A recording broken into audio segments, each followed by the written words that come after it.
Hey everyone, before we dive in, don't forget to subscribe to my channel for more exciting stories and updates. Sweetheart, the bread didn't come out quite right. Can you fix it somehow? What do you mean it didn't come out right? Perhaps it's time we upgraded our oven. Darling, I've noticed some fantastic ovens on sale recently. All right, I'll talk it over with Mrs. Stacy.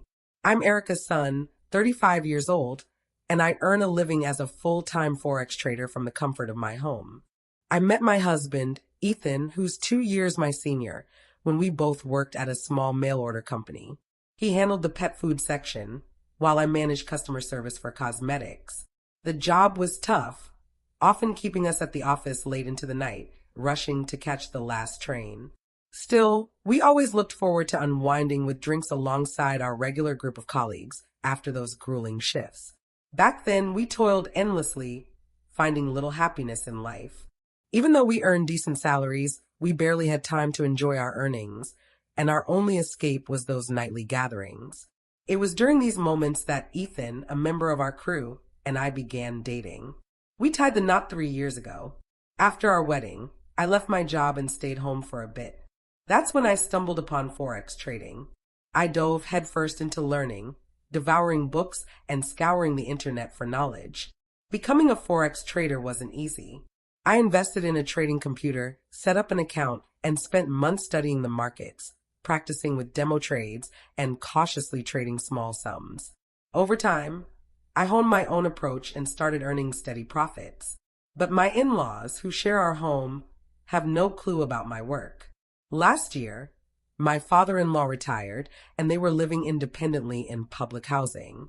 Worried about their finances, Ethan invited them to move into our 3-bedroom condo, where I cover the rent. When I first started trading, Ethan was still employed, and we managed fine. Once my Forex income became consistent, I took on the rent and all our household expenses. Dad, Mom, Erica's handling all our living costs, so please make yourselves at home, Ethan told them. Erica, we're so grateful. Thank you, they responded.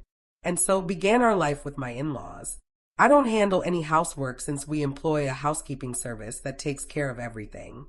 Mrs. Stacy, who runs the service, is an incredible cook and manages all chores flawlessly, which is a lifesaver. This frees me up to focus on studying Forex and sharing my trading strategies on blogs and other platforms instead of scrubbing floors. But my in-laws aren't thrilled with this setup. At first, when they moved in, they were humble and appreciative. Yet, within 2 months, they started grumbling. Why doesn't the daughter-in-law do any chores, even though she's home all day? Is sitting at a computer really a job? Forex is just gambling. They don't voice these complaints to my face, but I know they're venting to Ethan.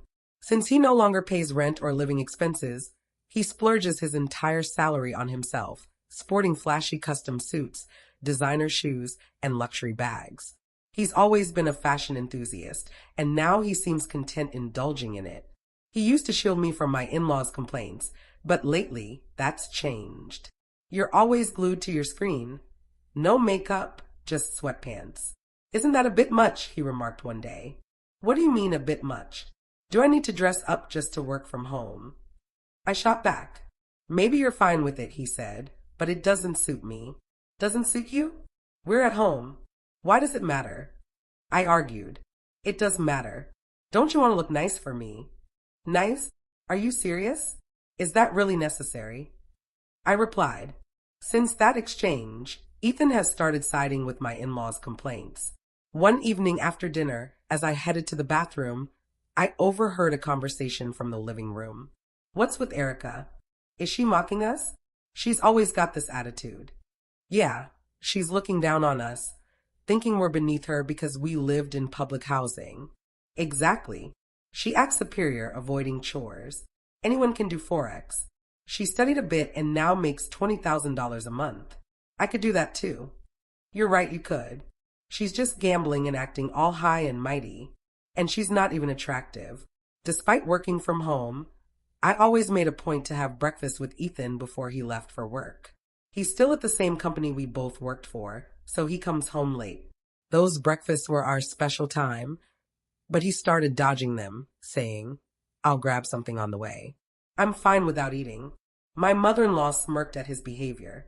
Yeah, Ethan's probably fed up with a wife who doesn't act like one. It's only natural. Duties of a wife? Isn't it enough that Mrs. Stacy handles all the chores perfectly? Calling it traditional wife duties feels so outdated. Outdated? We value old school traditions, my mother-in-law snapped. She scolded me plenty, too. Scolded? As long as the housework is done, isn't that enough? I'm the one paying for everything, I said. Paying? You think you can throw money in my face and I'll stay quiet, she retorted. My mother-in-law, who's been living expense-free, has been using her newfound freedom to socialize with others in our building, flashing expensive designer bags. I've seen her with new ones multiple times. Likewise, my father-in-law has been pouring his pension into his golf obsession. I even spotted a shiny new set of clubs in the hallway. Meanwhile, I'm footing the bill for rent and all expenses. I couldn't wrap my head around their behavior. With my in-laws having nowhere else to go, I had no choice but to tolerate it. About a month after Ethan stopped joining me for breakfast, his business trips ramped up. He said he was working on a new project importing LEDs from Korea, which meant frequent trips there. He mentioned another trip planned for the upcoming weekend. While Ethan was supposedly away, I decided to have lunch with my friend Lily at a favorite Italian restaurant we'd visited with Ethan before. To my shock, I saw him there, despite claiming to be in Korea. Lily and I were sipping wine when she nudged me. Isn't that Ethan? I turned and saw him leaving with another woman. That can't be him, can it? He's supposed to be in Korea, I mumbled, stunned. Lily tried to brush it off, but it was definitely Ethan. He was spending the weekend with another woman while lying about a business trip. She was petite, radiating youthful energy, and looked to be in her early 20s, much younger than Ethan, who's 37. I remembered him saying, "Don't you want to look nice for me?" It hit me that Ethan was cheating, so I hired a private investigator to look into it that Monday. I also started noticing more packages arriving from my mother-in-law. "Are you buying more stuff, Mother?" I asked. "Do I need your approval?" she snapped. "No, I didn't mean it like that." She developed a habit of online shopping, splurging on more designer bags and accessories. With so many counterfeit products online, I wondered if she knew the risks. Sure enough, one day while Ethan was at work and I was trading in my room, she came to me. "I need your advice," she said. "What's up?" I asked. "Follow me," she replied. In the living room, she'd opened a package. I bought 5 bags on sale, but they look fake. I warned her, you have to be careful shopping online, especially for branded items. Sure enough, the bags were counterfeit. I couldn't help but wonder how much she'd spend on these fakes. "What do I do?" she asked. "Try to negotiate a return with the seller," I suggested. She struggled to find the seller's contact info, and when she did, the number was disconnected. Emails went unanswered, too. She'd spent $3,000 on a seemingly legit website that sold designer bags at suspiciously low prices. Since she paid via bank transfer, she couldn't dispute it through her credit card, and the site had a strict no-return policy. "Mother, you need to be cautious with branded items. If they're too cheap, they're likely fake. Think twice before buying just because of a low price," I advised. "You're such a nag," she shot back. Feeling dismissed, I returned to my work. But on Sunday after dinner, my father-in-law confronted me about my Forex trading. He'd heard about it while golfing with old colleagues. "I've heard Forex is a scam. Are you tricking people to make money, Erica?" "What?" I exclaimed, shocked. "They say they lure you in with promises of easy money and guaranteed wins, then scam you into investing. Your Forex stuff must be a scam, too," he accused. "No, I'm not convincing anyone to invest," I defended. "You think you can fool me because I'm not tech-savvy," he pressed.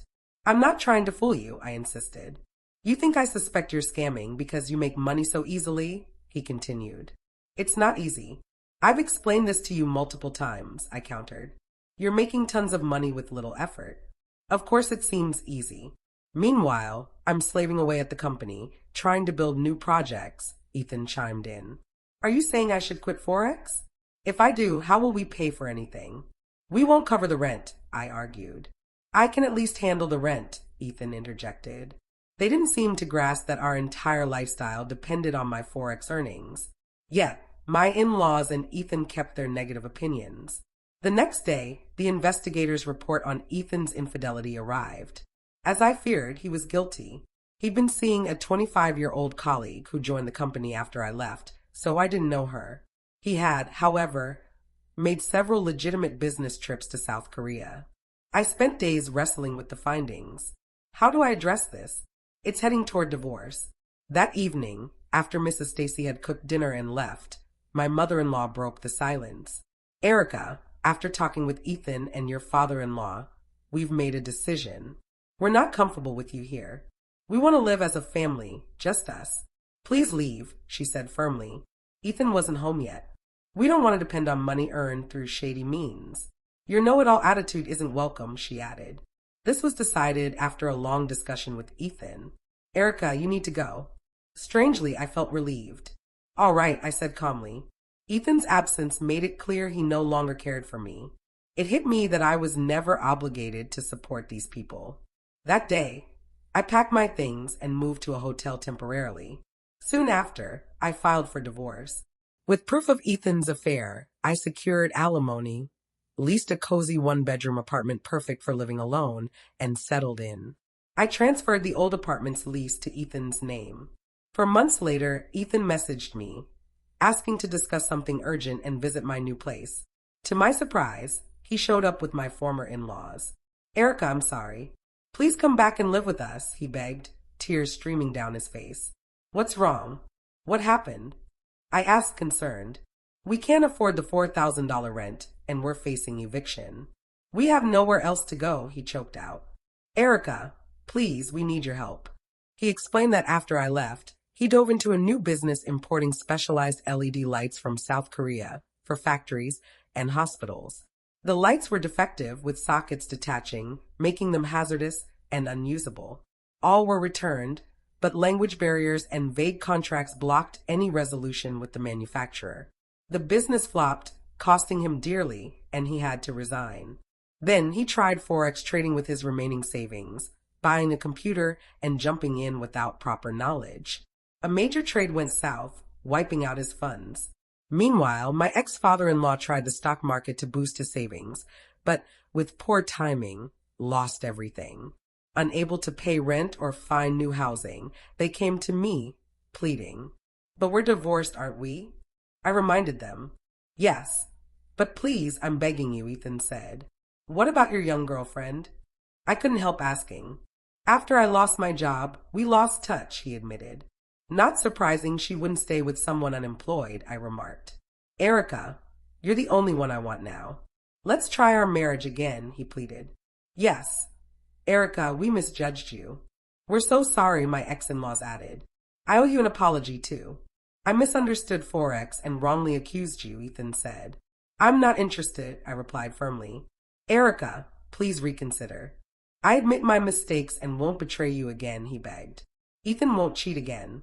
Let's be a happy family of 4, my ex-in-laws chimed in. I've said no. If you keep this up, I'll call the authorities, I warned. Despite their pleas, they left, defeated. What an unbelievable family. After they left, Ethan called several times, begging for reconciliation. I rejected him each time. I no longer cared about their fate. As I continued trading from home, I started craving companionship. After talking with Lily, she offered to introduce me to someone. Tomorrow, I'm meeting her and this person. I'm cautiously hopeful about what's next.